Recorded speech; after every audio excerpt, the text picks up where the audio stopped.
Hello, my friends, and welcome back. Thank you very much for being with me again today. We are on Champs-Élysées, the most famous, I would say, street in Paris, or France. And I am at the end of it, or at least where it hits the Arc of Triomphe, Arc de Triomphe, right there.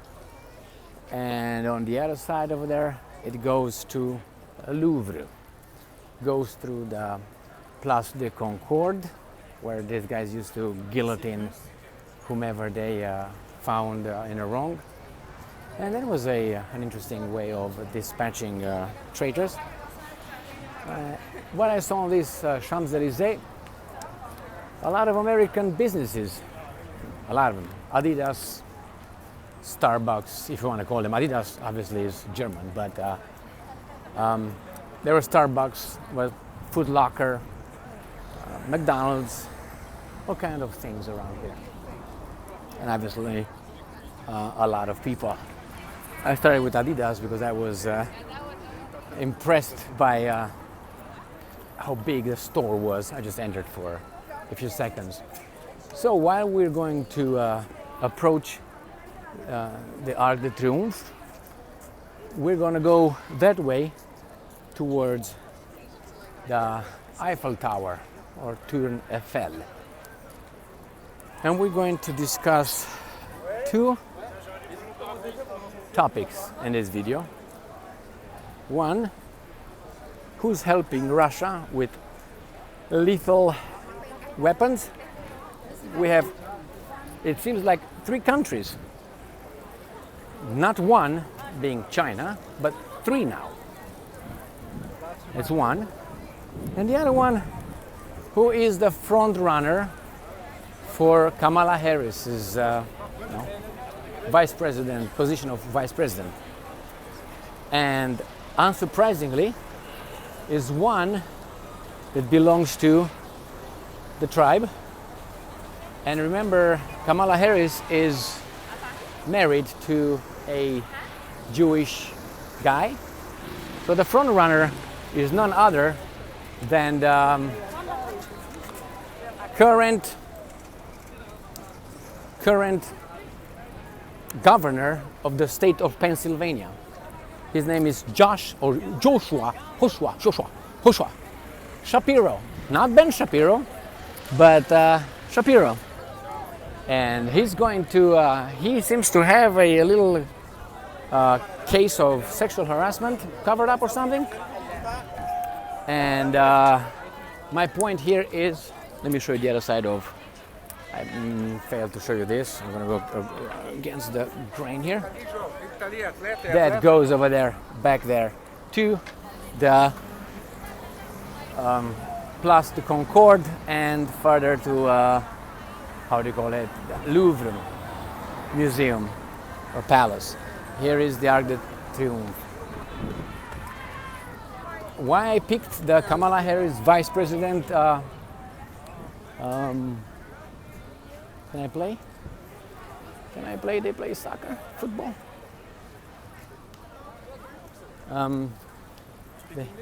Yes. It's for you. It's free. What's this?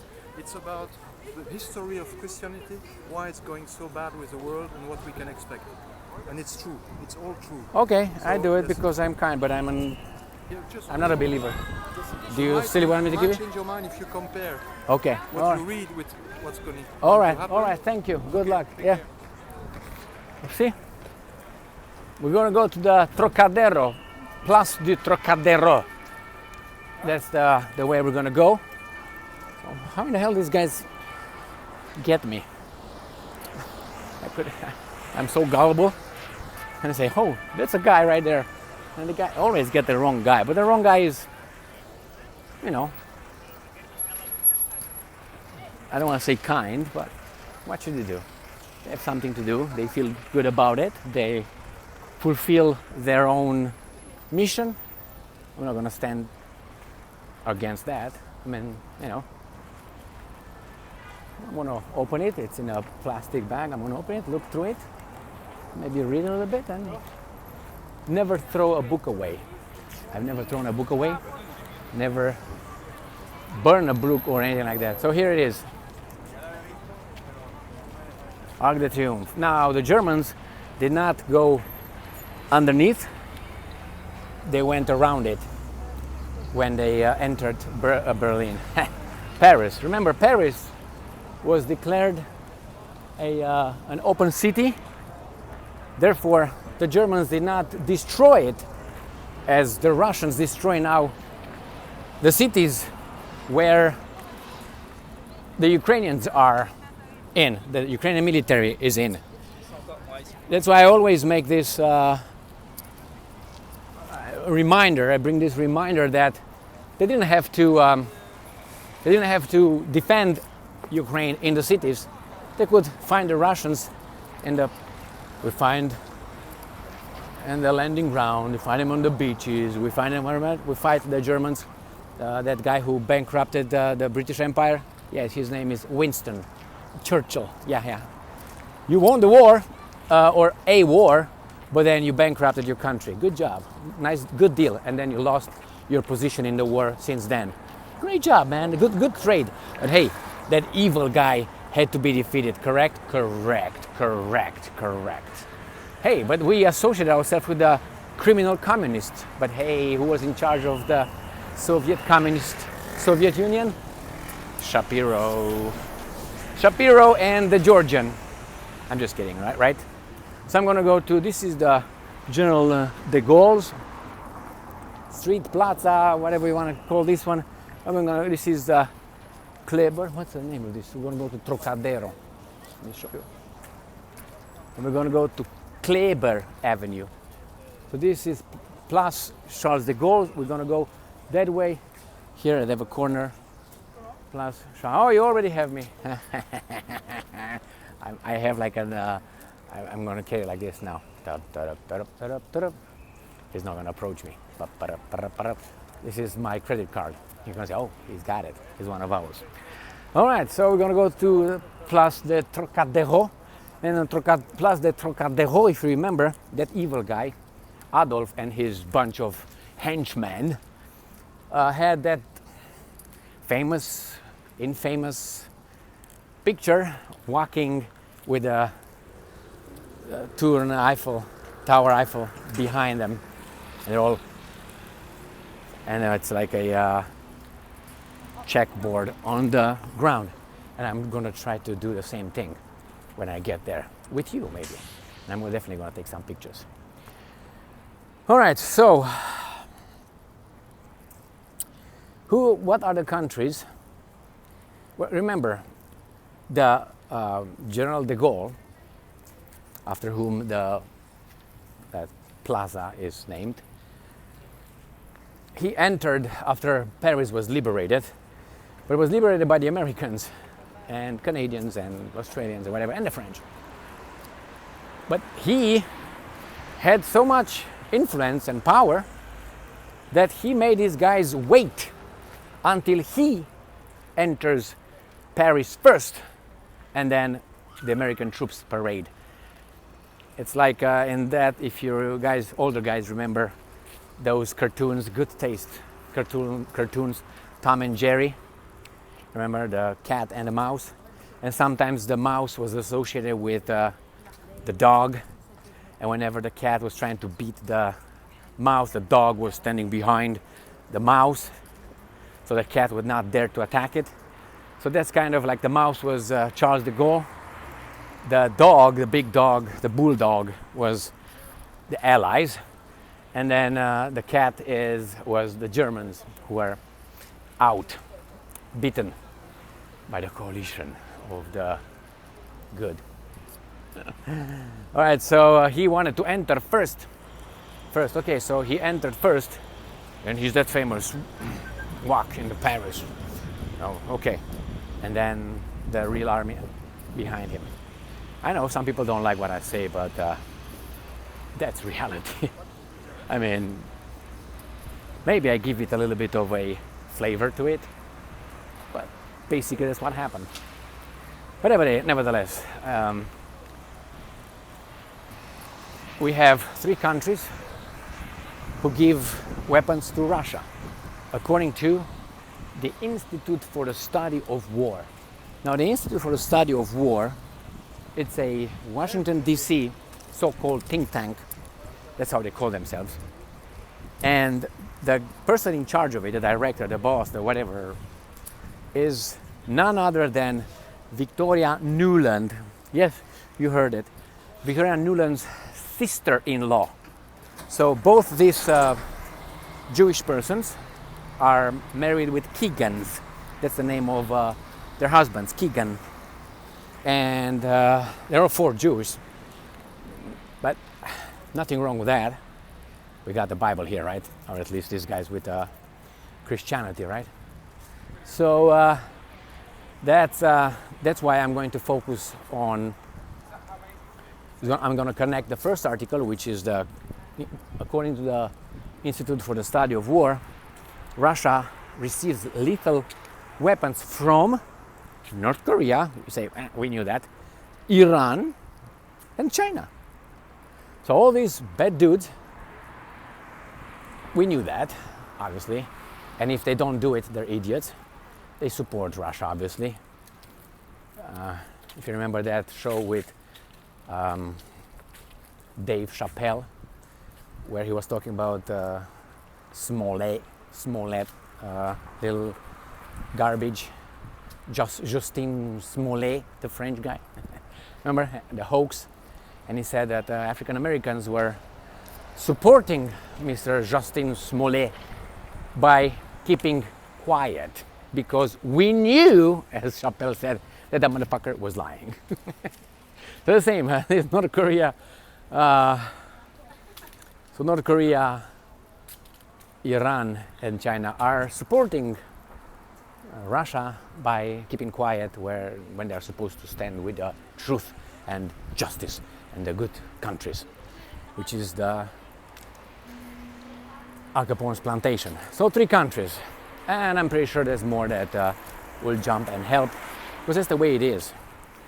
People will, you need one person to stand up to the bully, and if that person is capable of not being smacked, as Russia currently is not being smacked, then everybody else, whoo, look at that guy. So how about you, what's up, baby doll?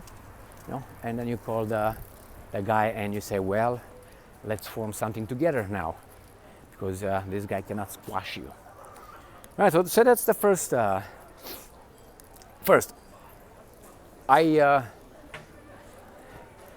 trust the Institute for the Study of War, just for you, so you know, as much as I trust the weather man. And when they tell you it's going to be blue sky tomorrow and temperatures in the 80s, okay, when I see it. The same with the Institute for the Study of War. I don't trust them, but why? And I tell you exactly when I stopped trusting these guys. Before, I looked into who the hell are these guys. And you find a lot of Shapiros in that, or Zelensky Steins, however you want to look at it. It was in 2022, maybe 2 months, 3 months into 2 months, 3 months, we're going to get there too. Tournefel. Into this garbage war. And if you remember, there was an attack on some prisoners of war. The prisoners of war were held in Russia. I can't remember the name of the city, but you might remember it. I covered it anyway. It was maybe in May, June, where a rocket destroyed this building where the Ukrainian prisoners of war were located. And they killed about, 50 some prisoners of war. And the Ukrainians said, well, it was the Wagner group. Then they said, well, no, it was the military. Not the Wagner group, the regular Russian military. So there were 2 opposite or different perpetrators. And these guys, these idiots, including the Institute for the Study of War, did not use both of them. They used either or. But they claimed both of them, but not in the same time.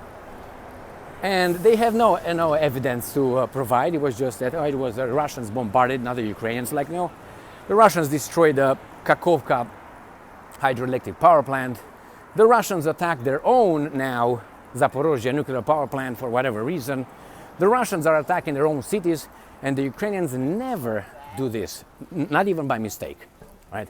So the Russians are attacking things, and that's why, you know, you have to be a baboon to believe that only one side does everything wrong and the other side does everything right. I mean, this is a level of understanding the world of a baboon, of a below 86 IQ. That's the reality when you think of good and evil only. You don't think in things in between. Because how many times in life you find issues being just plus and minus and not a combination of the two, a proportion between plus and minus, like yin and yang.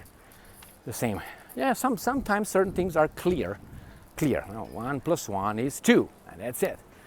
But when you have issues like in a family, you have issues with the neighbors, you have issues with the kids, you have issues at work, or wherever you have, it's most of the time, overwhelmingly, it's a mix of was your fault and her fault. More or less, the proportion is just a matter of proportion. It would be nice, like in fairy tales, to be good and bad, good and evil. That's it. That's why that's easy for toddlers to understand, you know, that's the evil guy and that's the good princess. And that's it. And the savior, the good prince. That's it. No in between. Sometimes you have in between, but as I said, mostly is plus and minus, not a combination. All right, so let's get to the second subject, which is Kamala Harris. They say the front runner for the position of vice president is Mr. Joshua. They say Josh, because you know in America, certain kind of people like John Stewart, or no, it's not. You know, they make it like it sounds kind of like, you know, Anglo-Saxon, even though these names are not Anglo-Saxon. We know their origin, you can check them out. But it would be too obvious if you would say Joshua David Bernstein. Right there. You know exactly that's a Romanian, right? And you can, you know, figure things out. And you, 98% of the time, you are not missing the target when you assume and then you verify and you find, yeah, I knew that. The same, Josh. And you can look at the face as well sometimes and you realize Weinstein and others. So anyway, we have this Joshua Shapiro. He is the governor of the state of Pennsylvania, Democrat. He was born in 1973. I just checked. I can't remember the month and I didn't even look at that. Just remained in my brain, 1973. And he was born in, I think, Kansas City, if I remember correctly. Anyway, not in New York or Florida, where you might expect. So he was born over there, and he's the front runner. He was born in a Jewish family. That's how it's in Wikipedia. Jewish family.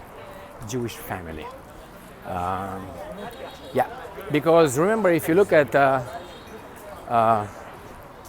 how is that called?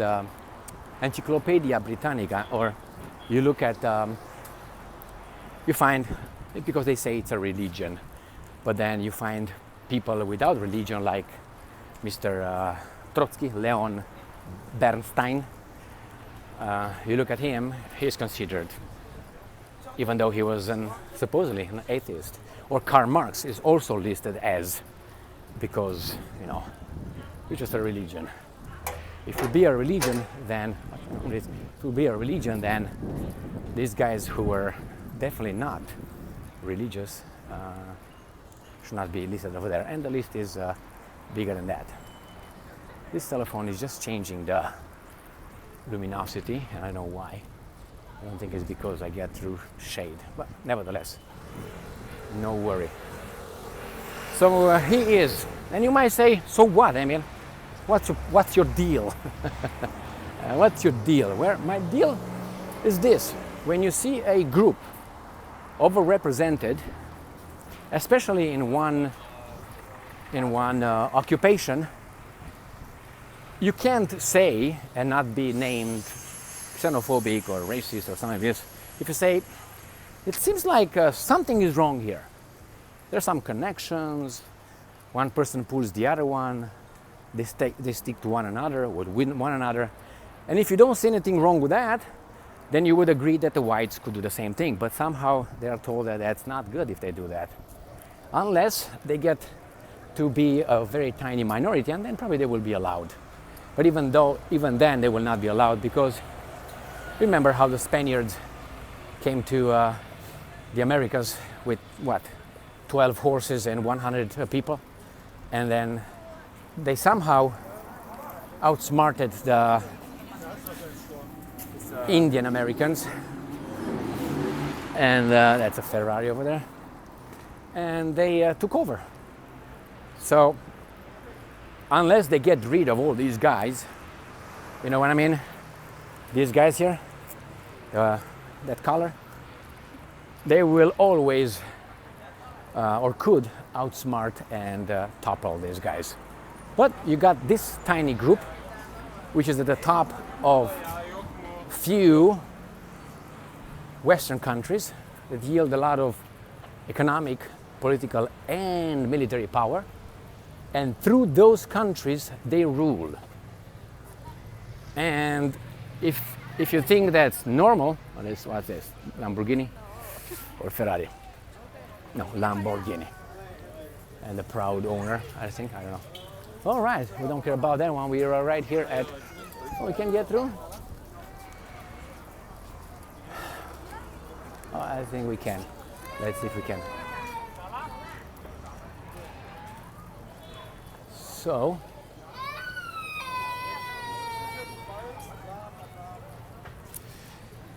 you have Kamala Harris, who's I think she's below 86 IQ. That's my personal assessment, based on her statements.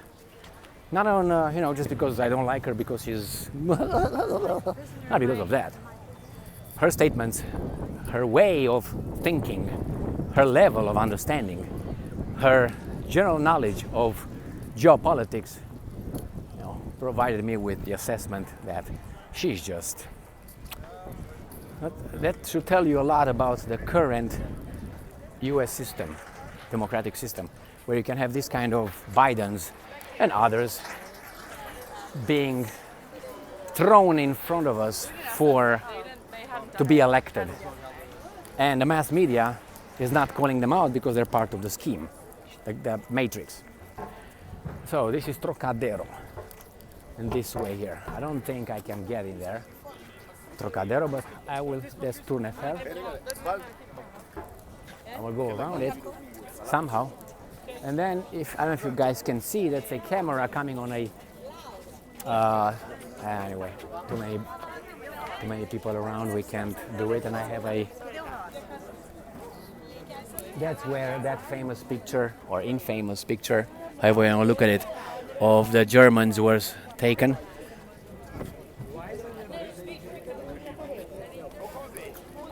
All right, maybe, let's put it this way, bagami až pula some other time, which I don't know when that will be. This is where that picture was taken, over there. So the evil Nazis, and it's a camera on a, I don't know if you can see it, my finger is right there, on a cable, and that is just videotaping whatever happens in the plaza below. Man, I'm so disappointed with this Trocadero thing, because this was one of, let's see if I can just go through this, kind of, you see over there? Over there, that's the way. I wanted to take a picture over there just so you know. Maybe next time. So, you have the candidate for the US presidency, Kamala Harris. Then her husband, who is Jewish. Then you could have the vice president, Jewish. Then you have the White House chief of staff, which I bet you don't know his name, Jewish. Then you have the Foreign Ministry of the United States of America, the State Department, right? With Blinken, half. Victoria Nuland, Undersecretary of State, full. And she's from Ukrainian area, from that kind of area. Romania, Ukraine, however you want to look at it. So, a lot of coincidences, and this is just a few. You can take Mr. Mayorkas. I know. Alejandro Mayorkas sounds Latino because he is by location and by name, but by this and genetics and religion, I guess, is again. You have many others. I don't have to enumerate all of them here for you. And you might say, well, I mean, so it's just a coincidence. I don't think it's a coincidence, because a coincidence would have, I don't know, some Romanians, some Hungarians in the government, and you don't. So we are very much underrepresented. So if it's a coincidence, why it's a coincidence only on that direction? And remember, we had too many whites, they say, but never too many Shapiros, Zelensky Steins. You think for yourself, obviously, and I think for myself regarding this issue. But someone, his name is Dr. William, said at one point in one of his speeches that one problem with Zelensky Steins is that they get too brazen. Is that how we call it? They get too much chutzpah, and instead of doing things from behind the curtain, they want to be recognized. They want the ego to be, fondled, or whatever you call it. So therefore, they will show up and show off. And when they do that, people know them. People with time will know them, and will realize that there are too many there, too many there, too many there. And why do I say too many? Because, for instance, you see, when you have CEOs in a company, they say there are too many white men. Remember, these guys, when it works, they're white. When it works, there are victims, minorities, religious minorities. So be careful of that one. That little trick that they think they play on some, and they do. They have been doing that for some time. Now this is a long. I have to go around all this thing and go around. So good luck. You might say, I'm a dreamer when I'm not the only one. Remember, what's her name?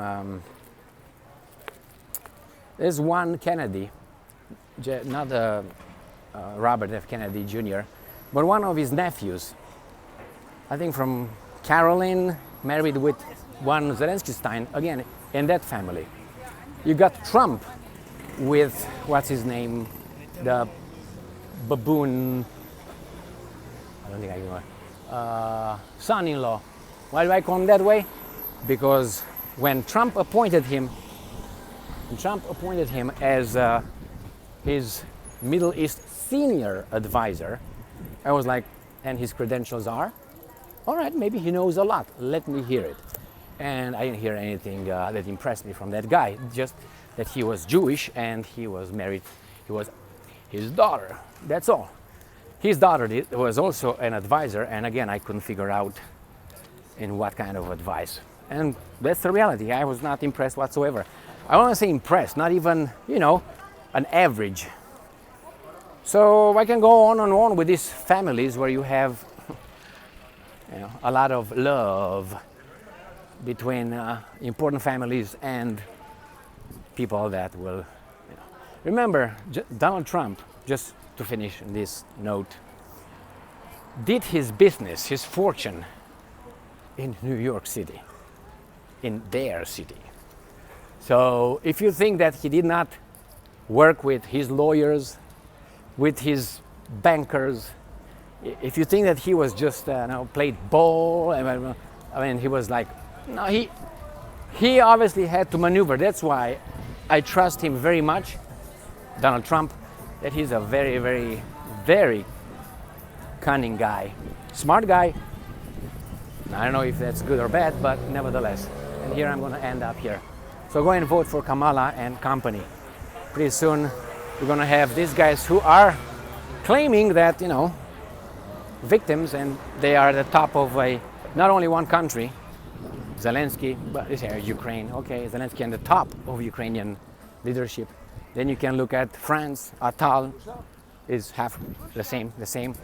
And I think in the Guzman, not the soccer player. Again, he's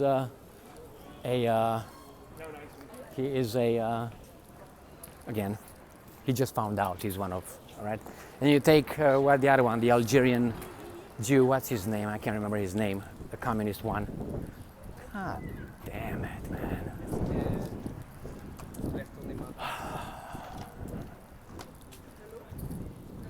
Going to some train station over there or something. I know these guys locked everything around here, but now it's cool and nice. So my friends, let me go to this end of the street and then see what's over there and end up this video. It seems like a train station, like the one that Israel told us, Israel, that it was the Iranians who planned the sabotage of the French train system during the Olympics or before. And I trust them as I trust the weatherman or woman. It's not the sex here, it's the job. All right. Okay, my friends. Thank you very much for being with me again today.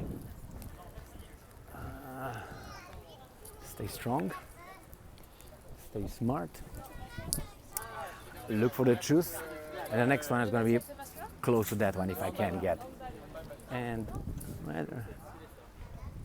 be just. See you next time, guys.